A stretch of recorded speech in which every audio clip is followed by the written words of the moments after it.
I made it now.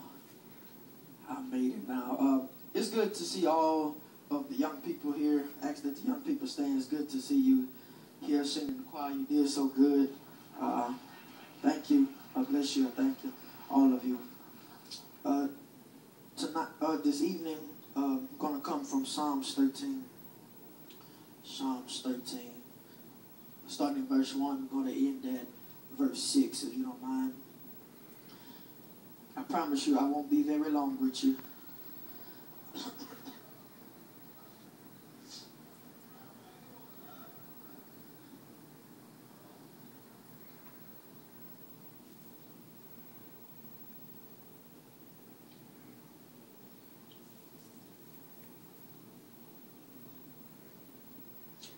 If you're there, say I'm there. If you're not, say wait on me.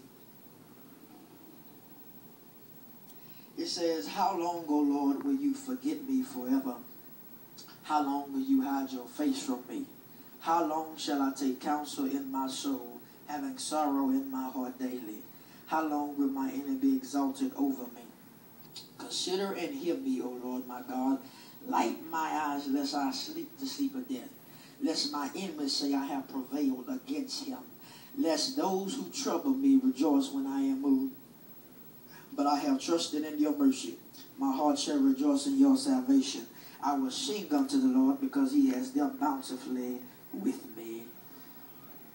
Look at your neighbor by the hand and say, neighbor, I'm glad to be here. Smile at your neighbor like you're about to take a Facebook picture in the mirror. And say, neighbor, the preacher needs your prayers. All of your amens. This morning's sermon subject, from a problem to a praise. From a problem to a praise.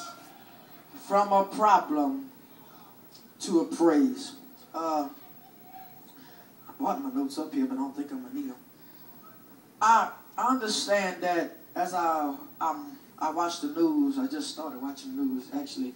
But as I watch the news, I understand that if you are up early in the morning on Sundays, there's a channel 61 where there are a lot of kids that I think they're in Africa and they go through a lot of things. But what I have discovered, whether you are poor or rich, we all go through problems. We all go through certain circumstances. We all deal with issues.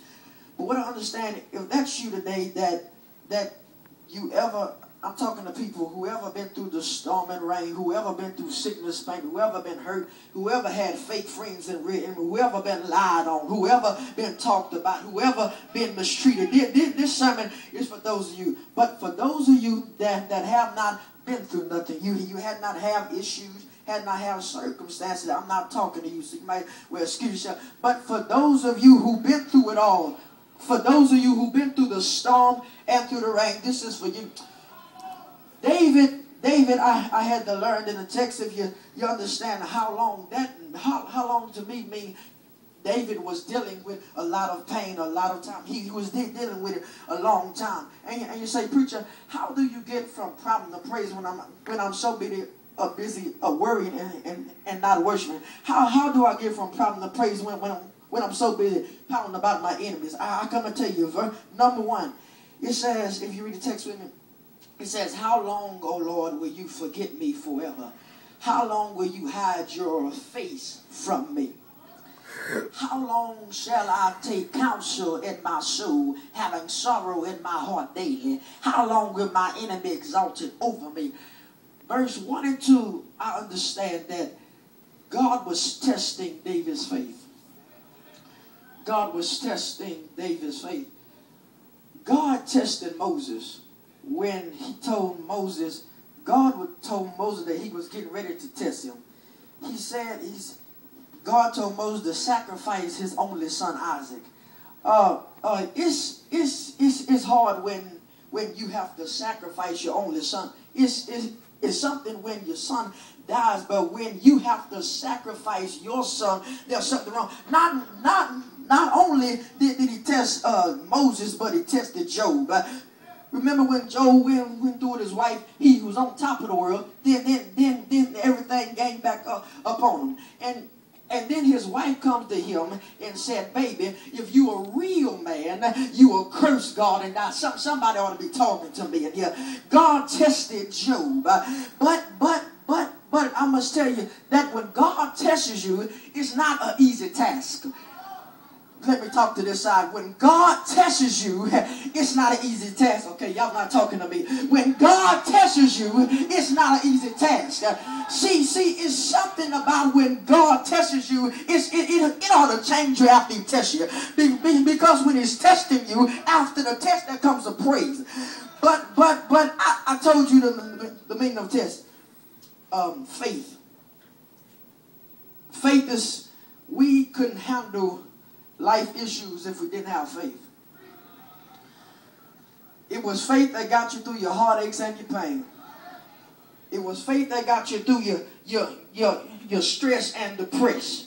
It was faith that got you through it. Faith is when the doctor says you have tumors in your body and he can't find you, and you say, Lord, I'm still trusting in you. Faith is when the doctor says you got cancer and you say, Lord, you're still in control.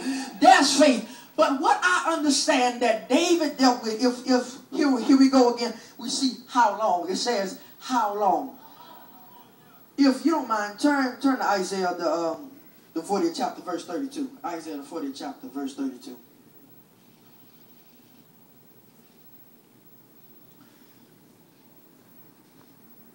And it says, they that wait upon the Lord shall renew their strength. They shall mount up with wings as eagles. They shall run and not be weary, and they shall walk and not faint. In other words, David had to deal with patience. Because it says, how long? That means he was asking God, how long do I have to deal with this? God, how long? In other words, some of us couldn't make it in life if we didn't have patience. Some of us couldn't stand some people if we didn't have patience.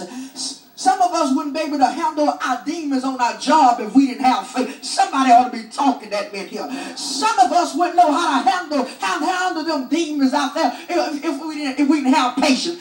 But not only do I understand that David had to use patience, but David dealt with stress. Let the church say stress.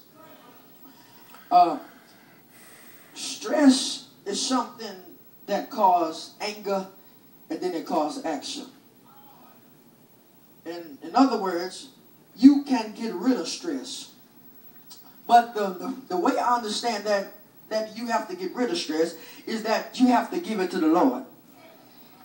But what I understand is stress, it comes anger then action. In other words, if that's stress, you are talking to yourself.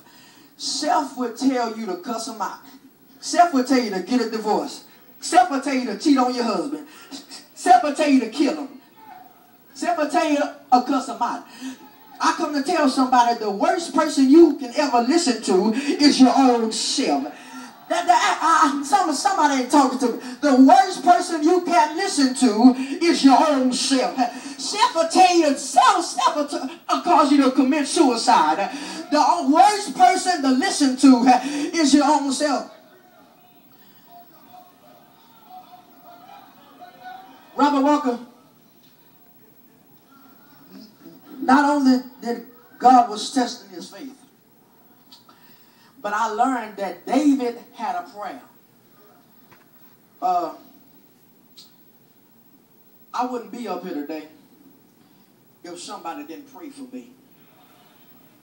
How many of you know that it wasn't you that prayed for yourself in the midst of your storm? But you glad somebody else prayed for you. You say, preacher, while I was in my storm, while I was going through it all, not one time did I get on my knees and pray. I come to tell somebody you wouldn't be blessed if it wasn't for somebody else praying for you. I said you wouldn't be where you are if it wasn't for somebody praying for you. Somebody ought to talk. Let me talk to somebody. It wouldn't be for you if somebody didn't pray for you. All right. Chill out. Prayer works for me. Prayer will change you. Prayer will change your walk. Prayer will change your talk. You'll change your personality. Prayer will change everything about you. Number one, I understand that David was praying for insight. Insight means to ask God why. In other words, God, I can handle going to divorce court, but show me how I made it there.